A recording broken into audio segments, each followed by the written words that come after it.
Hello students. Today's lecture is on the pharmacologic management of selected oral conditions. This chapter combines oral pathology with oral pharmacology. It is a review of diseases that have oral presentations and covers the drugs and medications that can be used to treat these conditions. Recurrent aphthous stomatitis is the most common oral mucosal disease. Its etiology is unknown, but could be caused by trauma, nutritional deficiencies, food allergies, or other systemic conditions. Pharmacologic management involves the identification and elimination or management of contributory factors or conditions. Primary therapy can involve numerous prescription or over-the-counter products, including corticosteroids, covering agents, antiseptics, oxygenating agents, anti-inflammatories, cauterizing, and topical anesthetics. None of these are superior to any other. Topical steroids can come in a cream, an elixir, or a rinse, and they are used for up to 2 weeks or until the lesion heals. The topical corticosteroids can predispose patients to oral candidiasis, and prolonged use can cause thinning of the mucosa. Non-steroid topical preparations include Aphthosol, which is used up to 2 weeks or until the lesion is healed. It appears to speed healing, possibly by inhibiting the inflammatory mediators such as histamines and leukotrienes. Ora-based Soothe and Heal protective barrier has no pharmacologic action. Secondary line of treatment involves systemic corticosteroid therapy with agents such as prednisone. A tertiary line of therapy will involve the physician and could have serious side effects. Also, with systemic corticosteroids, there is a high likelihood of secondary candidiasis developing and may need to have concurrent therapy with an antifungal agent. Actinic cheilosis or solar cheilitis is caused by excessive exposure to UV radiation and may lead to squamous cell carcinoma. Sunblock rated SPF 30 that provides both UVA and UVB protection is recommended to be applied 15 to 30 minutes prior to sun exposure.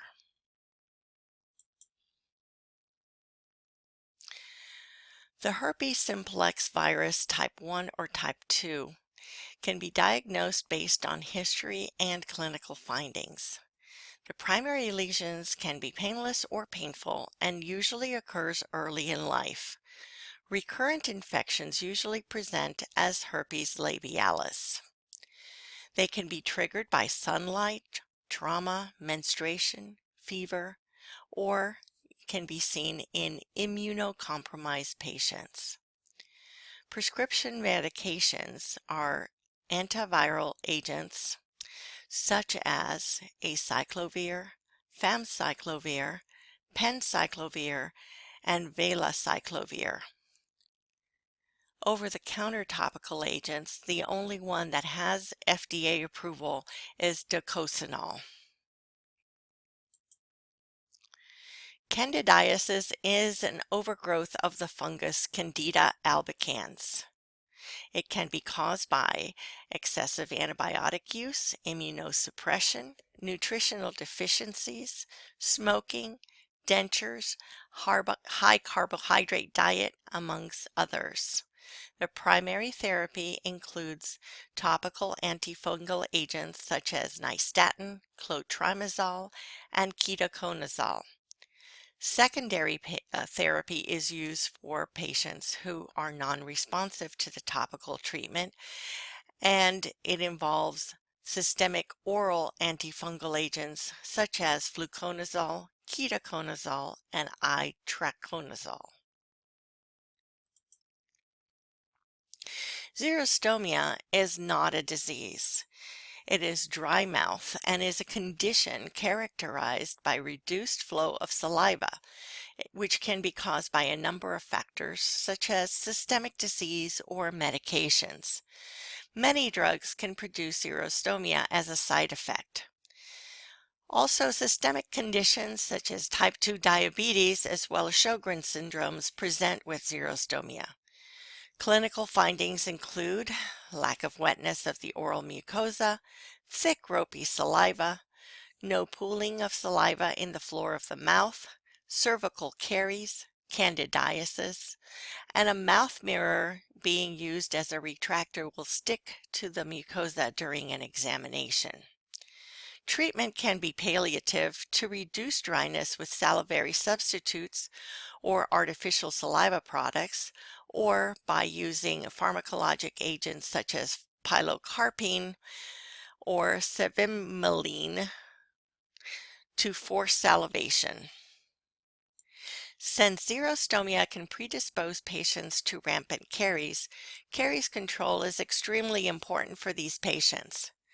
Patient education on the problems that the xerostomia can cause and preventative techniques, as well as more frequent recall appointments, is considered very valuable for these patients.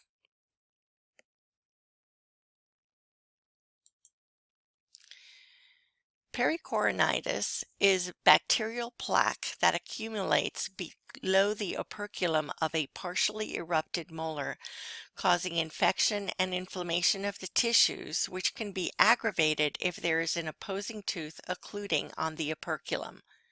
Purulent exudate may be seen when pressing on the area. Primary therapy involves relief of pain and inflammation, and it could include an antiseptic rinse, antibiotics, and pain relievers. For systemic signs of infection, penicillin is the drug of choice. Metronidazole can be added if penicillin does not resolve the infection. Alveolar osteitis, also known as dry socket, is a common post-extraction complication seen most frequently in mandibular third molar extractions. It is caused by the loss or failure to form of a blood clot in the extraction socket. Precipitating factors could include smoking, pre-existing infections, poor infection control during surgery, as well as the patient drinking carbonated beverages, exercising heavily, forcefully spitting, vigorously rinsing, or drinking from a straw immediately after surgery. The goal of treatment is to reduce pain and improve healing. Chlorhexidine or saline rinses, antibiotics, pain relievers, and packing the socket with gauze soaked in Peru balsam are all methods that can be employed. There is no foolproof way of avoiding dry socket. Stomatitis is any inflammatory condition affecting the mucosal tissues of the mouth. The differential diagnosis can include chemical or thermal burns, radiation-induced ulcerations, chemotherapy, or trauma. Smoking can also cause inflammation of the minor salivary gland ducts, and cessation of smoking should be discussed with the patient. Topical corticosteroids can be useful in some cases, but each case needs to be evaluated individually. Necrotizing gingival and periodontal diseases are strongly associated with stress, immunosuppression, smoking, and poor oral hygiene. They are necrotizing diseases associated with a mixed bacterial infection of anaerobic fusiform bacteria. Early cases should be treated with antiseptic rinses and gentle debridement with copious irrigation. More advanced cases may require systemic antibiotics such as penicillin or metronidazole. If the condition does not respond to treatment, one should refer the patient to a physician to test for HIV or AIDS. Burning mouth disorder is a chronic, painful condition manifesting as a burning sensation affecting the oral mucosa. If it is mainly the tongue that is affected, it is referred to as glossodynia. This condition is generally managed by a physician. Primarily, clonazepam is used, and secondarily, tricyclic antidepressants can be used. Those that are refractive to primary and secondary therapy will have gabapentin prescribed. These are not conditions that are treated by the dentist. Oral lichen planus is a chronic inflammatory autoimmune disease of unknown etiology and a prevalence for middle-aged women. Precipitating factors are immune system disorders, and they are associated with oral squamous cell carcinoma. They appear as white lacy patches with redness, ulceration, and apoptosis. There are three forms described: reticular, atrophic, and erosive. The oral mucosa regions that are mainly affected are the tongue, the lips, the floor of the mouth, the palate, and gingiva. Factors that may complicate the condition or worsen symptoms include tobacco products, alcohol, rough dental work, poorly fitting dentures, poor oral habits such as biting the lip or cheek, building up of dental plaque or tartar, and stress.